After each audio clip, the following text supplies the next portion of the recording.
Good afternoon, everyone. We are now in the second last chapter of the book of Exodus in chapter 39.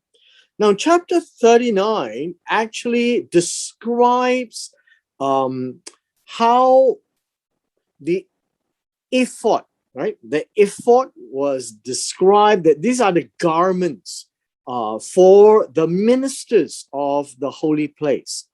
Now, let's just begin and then we'll just refer back. This is recorded in chapters 31 and 35, right? If you have a chance, these are all recorded in Exodus 31 and 35. So let's begin. Of the blue, purple, scarlet thread, they made garments of ministry for ministering in the holy place and made the holy garments for Aaron, as the Lord has commanded Moses. Now, understand this. It is God commanding Moses and is given to Bezalel, right?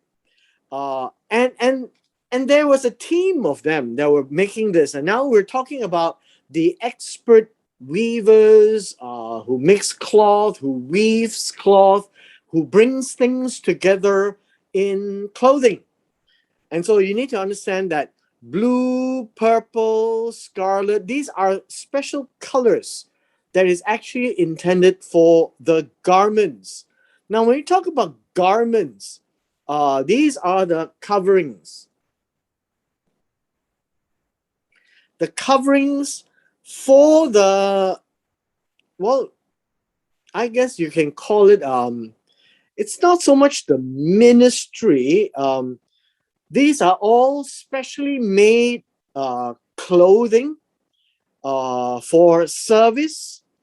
And I guess you could say that these are for them to work, to serve. And that's the word serve, to attend to holy work. All right. To attend to holy work in the holy place. Now, this word here is kodesh. It would mean holy place, holy things, right? Holy events. Basically, it's about the things that God has intended, right? And made the holy garments. And again, garments are coverings for Aaron as the Lord had commanded. Now, if you take a look at this, this is God's house, God's rules. I think we are all very clear on this. And God had rules for clothing. Now, you may wonder, why does God have clothing requirement? Now, serving in the tabernacle, and then it's for Aaron, and you know Aaron is a high priest. Why such a complicated arrangement? Now, if you recall, this is actually temple worship, tabernacle worship. This is about God. It is not about Aaron. It is not about the Israelites. Now, the Israelites are a holy nation, a nation of priests. And you don't find everyone in Israel, in the nation of Israel being priests. God said, well, in that nation, he set apart the Levites. And among the Levites who serve in the tabernacle, only Aaron is the priest or the high priest. His children, his sons, are the ones who will be priests. And as they have more children, there'll be more priests. And so you're not only from the tribe of Levi or Levi, you have to be from the descent of Aaron, the brother of Moses. You're not supposed to be Moses' children, but Aaron's children. Moses descendants was not important. So in the entirety of God's house being set together, he has made certain rules that it must be Aaron who is going to be the special one, who will lead in serving God. So this is the word, attending to the holy events, the holy things, the holy place, and he is made holy garments to wear. And this is according to God's commands. Now, this one here is important. I don't want us to be misled here. And I suppose we need to be clear. We need to be clear of this particular word, holy. All right? And the word holy is special. It is unique. It means that it is not used in ordinary times. It means that it is a unique way of doing things. It means that in the normal course of the week, nobody does that. Nobody wears that. And hence, holy garments, holy things and events, and these are the rituals that God has set apart. To be holy literally means this is special. It is different, right? Different from the normal course of life. And so Aaron doesn't wear this in his normal everyday clothes. Aaron only wears it when he is ministering in the sanctuary. And so this is important for us to understand. And so understand that it is God's house, God's rules, and the way that is made, the type of thread, the type of color, what kind of a color, how the colors are made, how they are woven together, how they are sewn together, how they are cut out. This is why it's called a holy garment. Now, we don't have details as to exactly how the garment looks like, but perhaps these people under Bezalel knows exactly what it is, and it may have been communicated over their descendants.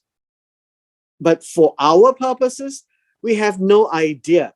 But all we needed to know from this passage is that it is God who commanded Moses, and they made exactly as so. Now, with that, you can see also how things are made, like in Exodus chapter 28, about the ephod, right? The ephod is a very special garment, and we have gone through the high priest garment, and this is the priestly garment. And very quickly, you can go back and read Exodus 28, and you could see how it is specially made with the kind of threads and linen. And then you have gold sheets cut into threads, and they worked in purple, blue, and scarlet, and in the fine linen, which means that they are gold threading in some designs on the garment. There are shoulder straps to be tied together, and it was tied together at the two edges intricately. Now, verse 5, it says, intricately woven band. This is really a girdle that was around the ephod. That was the same kind of material and workmanship of gold, blue, and purple, scarlet, 4 different colors in fine linen as God had commanded. Now, what we are told are colors. We are not told exactly how it is made. So in the whole scheme of the Hebrew reading of the text is that in our minds we have colors. we have a picture or an imaginary picture of a garment called an ephod. That's or ephod as what we might think and imagine it to be. And it's a very exquisitely made garment.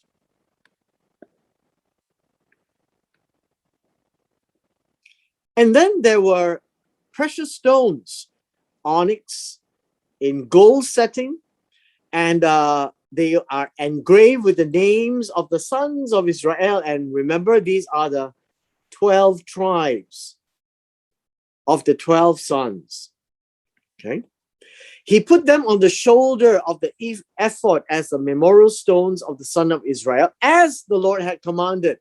And this would be on the shoulder pad, right? On the shoulder pad. And then verse 8 speaks about the breastplate, very well done, of the same colored threads for the ephod, and fine woven linen. A span. A span is from the thumb to the little finger.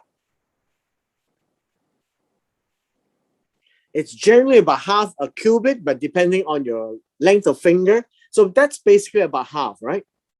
And a span of width when doubled.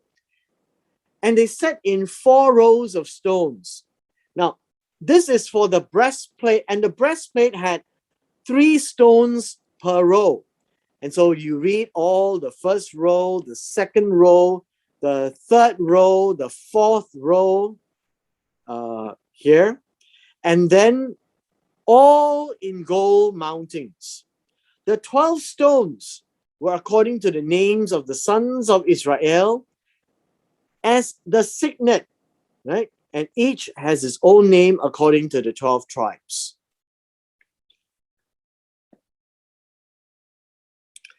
Verse 15, they make chains for the breastplate so that you can hang it over, and they're using gold to do that.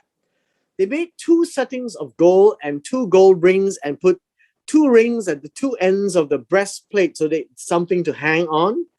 And they put the 2 braided chains of gold in the 2 rings of the ends of the breastplate. And then they fastened the 2 settings on the shoulder straps of the ephod in the front. And they made 2 rings of gold and put the 2 ends of the breastplate and on the edge of it on the inward side of the ephod. And so this describes how it hangs off the shoulder to the chest. And then 2 other gold rings and put them on the shoulder straps. And that's how they are attached. The front breastplate is attached by braided chains of gold in 4 gold rings, 2 on the breastplate and 2 on the shoulder straps. Now with that, it is now very firm. Besides the clothing for Aaron, then he made the robe of the ephod all blue. There was an opening in the middle of the robe. And so the robe itself is not slipped over. It opens in the middle, which is like a coat. And woven binding all around the opening so that it would not tear. And as you know, the design is such that it has to be worn over and over and over and over again. And so there were inseams that were thickened so that over the course of constant using, it would not tear. And so the way that they made it is very intricate. Now in the hem of the robe, verse 24, when it says the hem of the robe, it is the, how should you say, the skirt, the skirting. So when we say skirt right now, right now, we would imagine it to be the woman's clothing, but that's not the idea. The skirting in typical English is that it has a hem is the bottom part of the robe. It's the bottom part of the robe, and there will be pomegranates little icons in blue, purple, scarlet, and fine linen. And then they made bells. Now, bells is important. The idea of a bell is so that it will ring. So these are not pictures of bells. These are real bells that alternates with the pomegranate icons, right? So a bell, a pomegranate, a bell, a pomegranate, all around the bottom part of the robe that he ministers as the Lord had commanded Moses. Now, one of the things that I think we need to remember about the bells is that the bells are indicators that the high priest or the one who wears this robe is still walking around and it's still alive. Right? That's basically what it means. However, on Yom Kippur, which is the Day of Atonement, Aaron would go into the inner sanctuary, which is called the Holy of Holies, or the most holy place. And as he goes in, he doesn't wear this coat, which means that there is no bell. And whatever he does, he might be struck dead by God and nobody would know. And so the bell is used for knowing that he is still alive. And on Yom Kippur, he doesn't wear it because it is between him and God.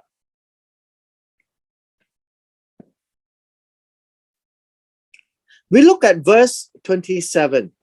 They made tunics of fine linen for Aaron and sons. Now, these are tunics. In verse 27, where you see tunics. Tunics are also coat, but they are long shirts. Right? Long shirts. And usually it is really like a coat. Right? Like a coat. Then we see this, a turban of fine linen, exquisite hats of fine linen. Now, what is a turban? A turban is, how should we say, it's a cloth that's wrapped around the head. I think that would be a useful way. Cloth wrapped around the head. And so the turban represents a significant metaphor that Aaron, besides what he's wearing on his body, with the breastplate, with the signets that's on his shoulder pads, the colors, he wears something on his head as well.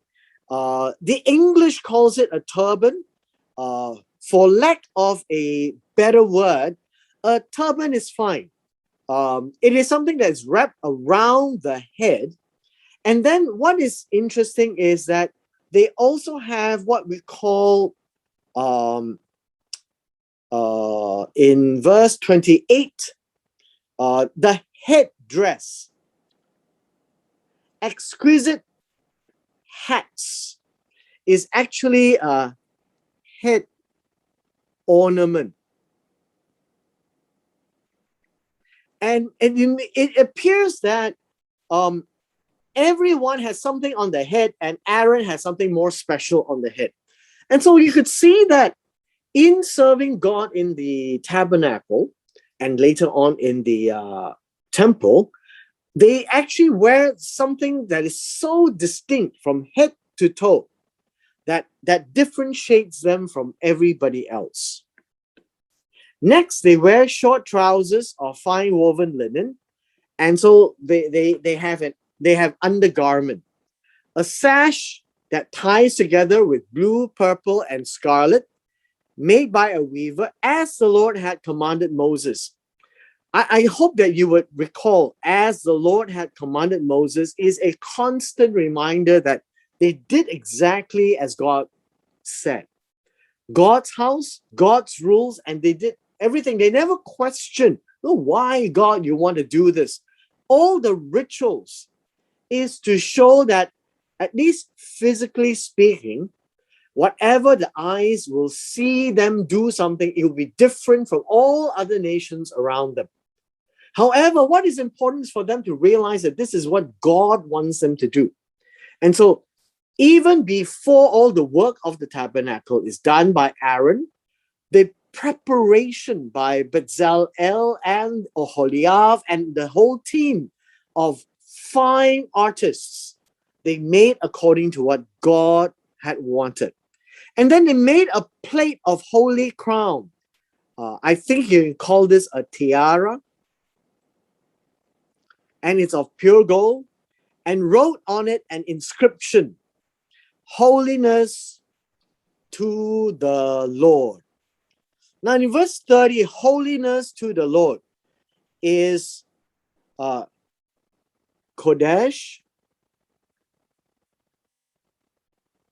la Yehovah,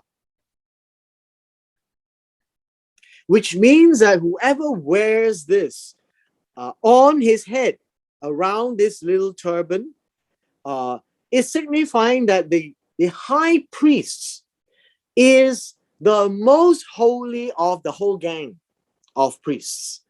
And he is the one and only one that God allows to enter into the Holy of Holies. That's very significant, isn't it? And they tied it to a blue cord, fastened it to above the turban, as the Lord had commanded Moses. And so if they had a blue, I guess, a blue turban, all right? So let's imagine this to be a turban. And then they had this gold tiara.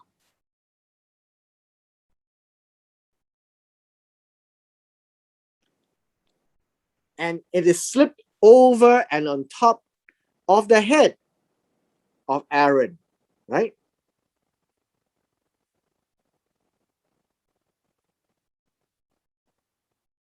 And thereby this signifies holiness to Jehovah.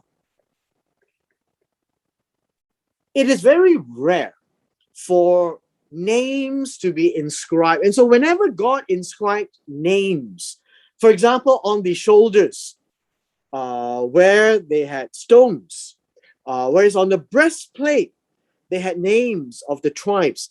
It is very important to pay attention to the names that God makes. And in this case, this one is placed on top of the turban or the cloth for the headgear. And it signifies that this person who wears it is considered special, more special than the priests. And he gets to do the rest of the work inside the Holy of Holies.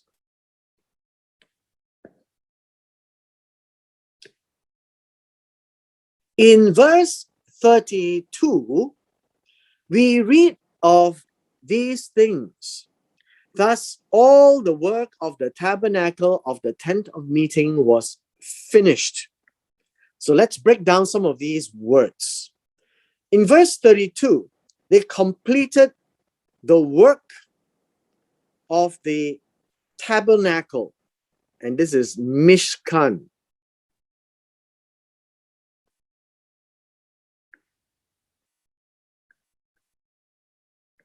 And this is a dwelling place, right? The second word is the tent. The tent is ohel. Everybody has a tent, right? God has a tent. Every member of the family has a tent. But this is a tent of meeting, moed, meeting God for appointment. And it says it was completed, right? It was completed. It ended, all done. Basically, that's what it means. And these are, I guess the from the book of Exodus, from chapter 28 onwards, you find that, I guess we should ask the question, why is God so particular about this? And that is to show them that when they have the tabernacle, God is dwelling amongst them, in the middle of them. When they have the tabernacle, they will come to meet God there, because it is a tent of meeting. When they had feasts, they are to come to God. And when the other nations see what they do, and they have this tent right in the middle of the encampment, wow, they must be something different. And indeed, the Israelites are to show the rest of the nations around them that they are holy. They are different. And it is different because God said so. And they followed that command. And so they became so. And they had to have these things, right? These things called the Mishkan, the Ohel Moed. And thereby the things inside the tabernacle are all completed. And the children of Israel did according to all that the Lord had commanded Moses. And so they did. I think it deserves us to take a pause here. And if you take a look at the Hebrew in verse 32. Verse 32 says, the word did means make, perform. Which means that everything that God commanded Moses, and Moses communicated to Bezalel, and Bezalel communicated to Oholiab, and then they in turn taught the specialized, skilled people. And so when he said the children of Israel, doesn't mean every single one. It means that those who participated, there are those who gave free will offering. They gave the gold, the silver, the bronze, the cloth, and the skins, and everything else that's needed for the construction. And so that's what it means that the children of Israel did according to everything God had wanted. You see, it's not every single individual, but as a whole, collectively, they are called the children of Israel, and they were obedient. Verse 33, and they brought the tabernacle to Moses, the tent and all its finishings. These are all the components. What are these components? The calves, the boards, the bars, the pillars, the sockets, the covering of ram skins in red, badger skins, the veil of the covering that covers over, the ark with the poles, the mercy seat that is on top of the ark, the table of showbread with all the utensils and the showbread, the pure gold lampstand of one piece, and they cut it out, and with its lamps, and there are 7 lamps, all in order. You see the menorah, all the utensils to light the lamp, and the oil for the light. Then they have the gold altar of incense, the anointing oil and the sweet incense.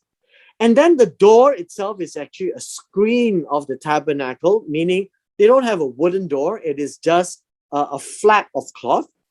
Now, outside, the altar is made of bronze because it would be subjected to the elements, the grate of bronze, the poles, all the utensils.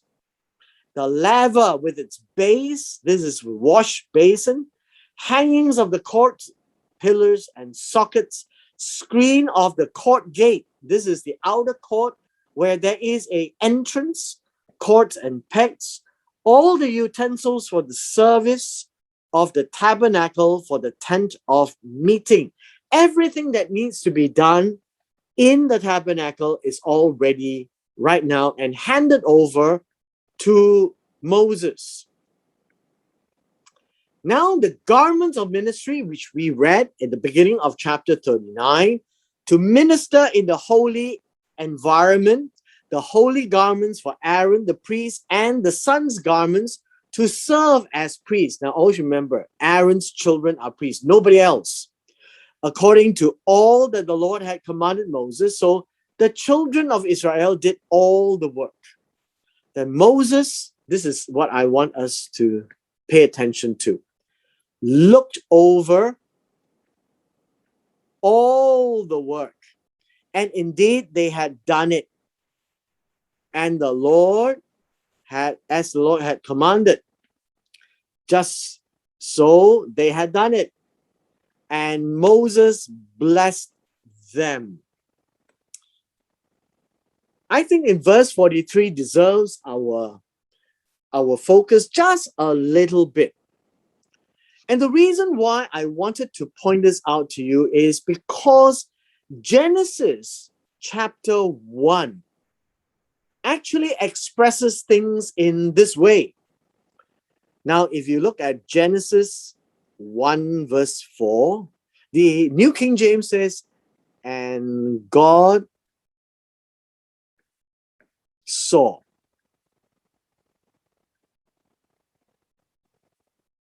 The light.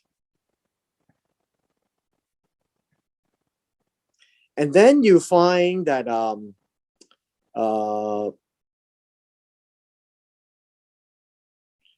see, verse 10. There are many parts like that, right? And God saw that it was good. And you can go through the book of Genesis and you see this concept. Now we use the word saw here, right? And we seldom think about it. And he says, well, God saw, and so be it. But when you come to Exodus chapter 39, and you look at the very last verse in verse 43 right here, and it says here, and Moses, the word looked over is saw. And thereby it should give us a clue. And God saw, and God saw, and Moses saw. And the word see has a broad meaning. It literally tells us that the word see is also to inspect. To inspect what was done. To check over. To look closely. And so Moses did that after the children of Israel had done all the work. And so he looked over, he saw, he inspected, he checked, he looked closely, and it was good, right? Because they had done as the Lord had commanded, just so they had done it. Literally, you could say that it was good. What is good? Tov. Everything that God said to do, they did it, and so it was good. You notice this? And it was good. And God saw that it was good in the book of Genesis chapter 1. And you will be able to then have a better picture that in Genesis chapter 1, and when God made the world in 6 days, and he filled it all in place, piece by piece, and every step of the way he saw, he checked, he inspected, he looked closely, and it was good. And God was happy. And there was evening and there was morning, and it was the first day. And it was the second day, the third day, and so on and so forth.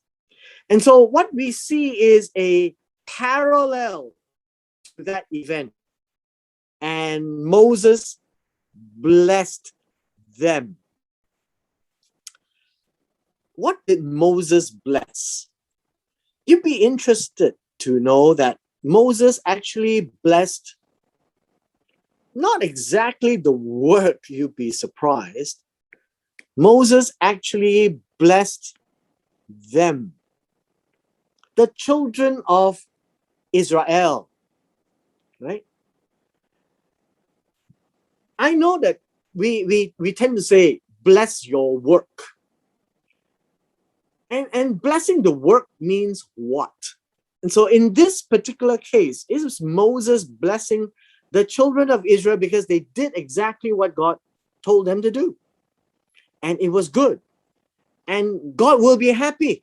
And so in the blessing to them, it is Moses pronouncing good words that God will be happy. And God's face be upon you. You know, these are good words to say. And when they said all these things, that is what blessing is all about. Good thoughts, good words. May God actually look down upon you and shower you with shalom, with peace. All right, and that is after Moses inspected the work and he was like taken aback. Is like, wow, everything is so perfect. And Moses, on behalf of God, blessed the children of Israel for the work they had done. And so it's not blessing the work done, but blessing the people who did the work. And so perhaps we need to recalibrate our vocabulary, and instead of blessing the work, we should bless the people who did the work, just like this. And God saw the light, and it was good. And Moses saw that everything they did was good, and Moses blessed them all. And may God bless us all in the reading of his word. And with this, we come to the end of chapter 39.